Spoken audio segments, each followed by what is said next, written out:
It's a staggering and perhaps even slightly concerning fact that over 90% of the agricultural equipment used down under is manufactured overseas. However, the purpose of this brief article is not to talk about the status of our manufacturing industries, but rather more to deal with the occasional misconceptions about how dollar exchange rates affect the cost of new agricultural machinery. Strong currency reducing prices / weak currency rising prices. For a long time, the assumption was quite simple.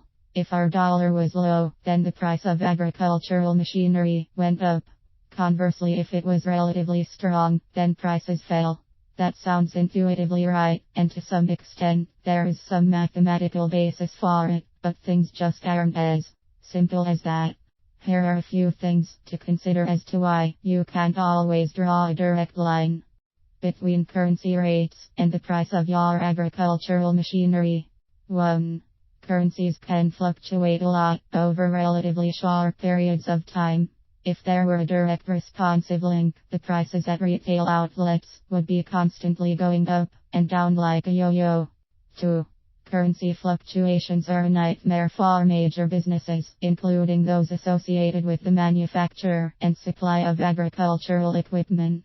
Their accounting and profit forecast calculations start to become of horrific complexity, so they take steps to reduce their vulnerability to change in response to currency variances through things such as forward fixed rate currency exchange contracts. 3. The items you see for sale in the warehouses and outlets today were in fact purchased based upon commercial agreements made a long time ago when currency rates may have been very different. That's necessary because it can take several months for manufactured equipment to get through a production line overseas and be shipped to us. What does this mean for purchasers? The bottom line really is that there is no need to hit the panic button and rush out to start buying your agricultural machinery and related equipment the moment you see a deterioration in the strength of our dollar versus a bucket of other global currencies.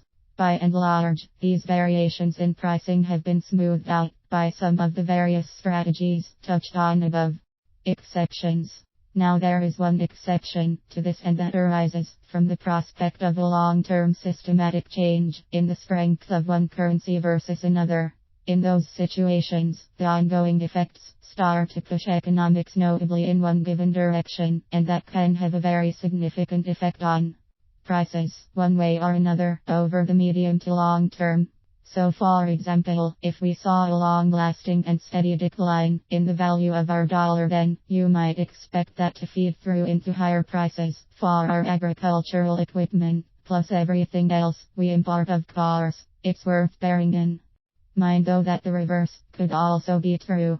Some cynics and critics of the capitalist system point out that it doesn't matter which way currencies move against each other, the result is always higher prices and bigger profit margins for the companies concerned.